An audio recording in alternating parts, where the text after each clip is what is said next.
So you are now the head of MIT's Media Lab.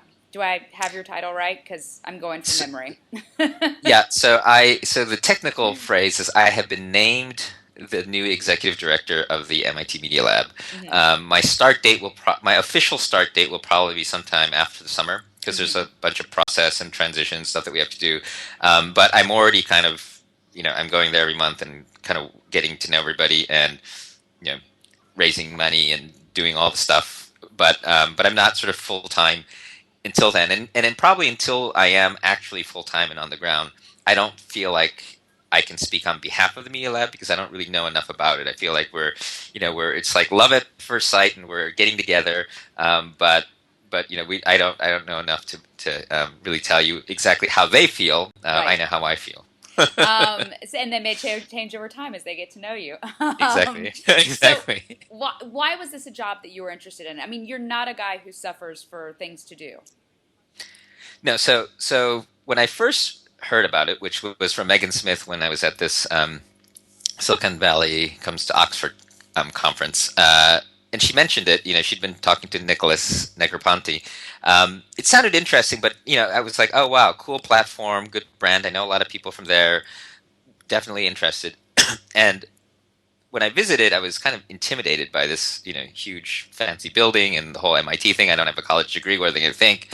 And when I got there, they had like it was like speed dating. Like every 15 to 30 minutes, they had a different faculty or students, and I just met for 2 days nonstop all these people. Hmm. And what was amazing was they're all super smart, like wicked smart. They See, were wicked all smart. really You're already blending in with the Boston talk. they were all really different, but they all had something in common, and they were sort of really deep in their own area, but also like I don't interdisciplinary isn't enough. Interdisciplinary sounds like two big institutions kind of talking to each other, chemistry and biology. But they kind of blended all of their stuff together, and you hear somebody saying, well, maybe we need a tissue scientist for this one, or why don't we go get the sensors from Sandy so we can connect them to this robot? And it was really like this sort of group of people just completely sort of empowered to do anything they want, Hmm. and there were rules, but people were encouraged to break the rules. Hmm. And so for me, the culture, sort of how smart everybody was, how excited everybody was, how interest driven they were. Because my sister calls me an interest driven learner, right? Because Hmm. I get excited about stuff, but I learn mostly when I'm interested. I don't learn because I'm of the anxiety of failing, which is Right. kind of another way you can learn, right? And so that totally fit. The culture fit. I really really liked the people. After 2 days, I was more inspired than I've ever been after 2 days of anything, Wow. which is really kind of what sealed it for me, right? If I can do this every day, this is my dream. The other thing is, as you sort of pointed out, I have a kind of scattered life with all these different things, and the reason is because I kind of am interested in everything, and I want to connect stuff together that's not connected together. And every single institution that I have is a box that I immediately need to break out of, right? And so it's hard for me to be in boxes. What the Media Lab might do, and this is what I hope, is that it's like, well, you can do anything. Hmm. What do you want to do? And so the idea is that it is likely to be able to absorb just about every crazy interest that I have. I can't imagine anything that I do that I couldn't sit down and have a serious conversation at the Media Lab about, hey, why don't we start thinking about this, right? So in that sense, it also, has the ability to absorb because it's not narrow, right? And then finally, I mean, I think I'm 44 years old, and I'm getting sort of through my to my middle age, and it feels like having an institution and having the institution itself become my life work rather than this kind of.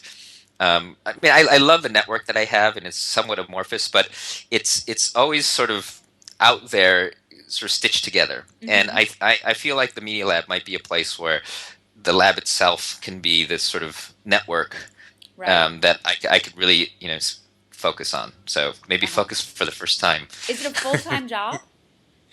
um, Basically, yeah. I mean, it's a full time job, but the job involves doing all kinds of stuff. So Right. yes, it's a full time job, but I get to continue to. I'll still do the Singapore Fund. Hmm. I'm allowed to do stuff on the side, but my main thing is the Media Lab. So and just about everything that I do will either connect to the Media Lab or eventually I'll stop doing it. Okay.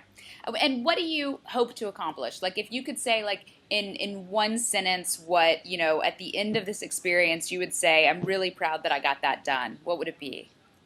And the Media Lab's sort of part of the way there already, so it's not like I'll Uh-huh. have created. I mean, Nicholas Negroponte created this amazing thing, um, but I think that the Media Lab has the ability to become the world's leading organization that can do long-term but agile research Mm-hmm. that has impact in every single sector. So startups, big companies, government, Right. nonprofits, social entrepreneurship. So it's going to be where everybody goes in order to, because I mean, you've been traveling around and you've been thinking about all the complexity of all the stuff out there. And the problem is that big companies are too, they can't take risks and they're not agile, even though they're long term. And then Right. if you know Silicon Valley too, Silicon Valley's super agile, super risk taking, but they're all short term, right? Mm-hmm. And so what I want is long term agile, and Mm. I want to be able to impact anywhere in the world through any kind of it could be a government policy, it could be a work of art that inspires somebody to change the world, it could be a social entrepreneur, it could be a startup, it could be a Right. big company lab. So I want to be able to do anything anywhere Yeah. and have smartest people working on solving the problems, which and this is kind of the black swan sort of cliche, which is all the cool stuff, all the bad stuff happening right now is stuff that we haven't predicted, which is unanticipated, and which isn't an extension of crap we do now, right? Right. And but there isn't a really good place where people can go to think about that. I mean, you've got places like institutions like the Santa Fe Institute and smart people thinking about this stuff, but there Mm-hmm. isn't kind of a hub for all of that. And I really think the Media Lab could become that. Sorry, this isn't one sentence, That's but okay. It's a run on. but also I think that the Media Lab isn't as integrated into online communities. Into I mean that they are to a certain extent, but could be much more of a platform than they are right now. I mean, I think it becomes really comfortable for the really smart people in the Media Lab to do Mm-hmm. their thing inside of that building because it's an amazing place where you've got to come and visit. Mm-hmm. But I'm trying to see, can we take that DNA and somehow scale it out, right? And Right. it's harder in the past because it took a lot of hardware. But a lot of the stuff that I'm excited about isn't really about hardware. It's really about software and Yeah. connectivity, and the cost of failure has gone down, right? So Mm-hmm. so I'm wondering whether there's something that we can do from the Media Lab because I'm also the open thing, right? Right. Is like commons and that's another thing I think the Media Lab could do more of. Again, those are biases going in. At Yeah. the end of the day, the Media Lab only will do what the students and the faculty want to do. So Mm-hmm. I can't tell them to do anything, but Right. I'll definitely bring that bias. Yeah. No, I mostly associate Negroponte with one laptop per child, and I think that that's for two reasons. One, it was a project that was considered, controversial within Silicon Valley. Some people were big fans of it, some people weren't. It's also a program I've been lucky enough to see in practice in places like Colombia and Rwanda, and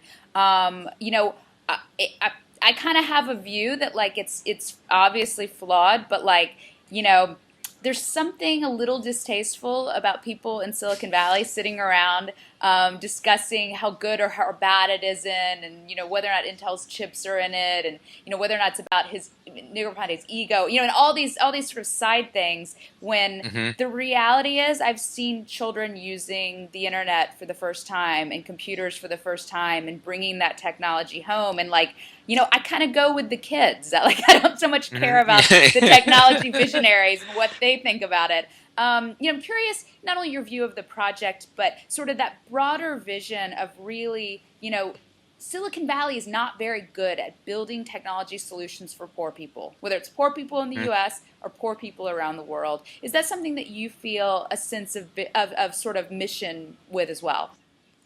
Yeah. So, uh, I've just joined the advisory board of IDEO.org, Uh huh. which is IDEO's attempt to go and help teach design thinking in Africa and other places like that. And Mm-hmm. I think there are lots of initiatives like that that are starting to head in that direction. It's becoming more popular, and I think we're getting better at it. But I think that I totally agree, though, that the sort of sitting in Silicon Valley armchair sort of critics of stuff that people are trying Mm-hmm. is kind of anyway. It is what it is. Right.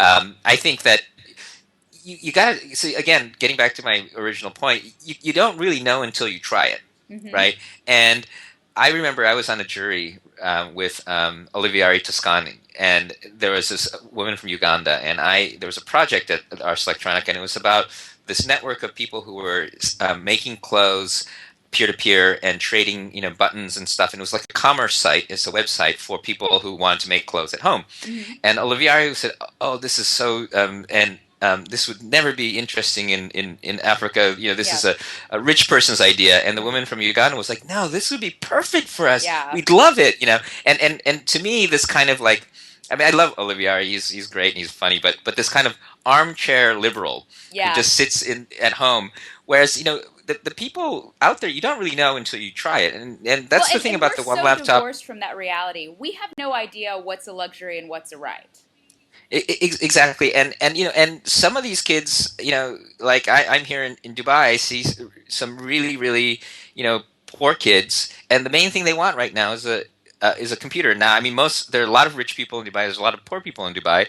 I was just in Jordan as well, and there's 4-year-old kids, and what you ask them what they want, and they want a computer. And so I don't know. The one laptop per child thing I haven't been that involved in, but Right. I think that just writing it off is not fair.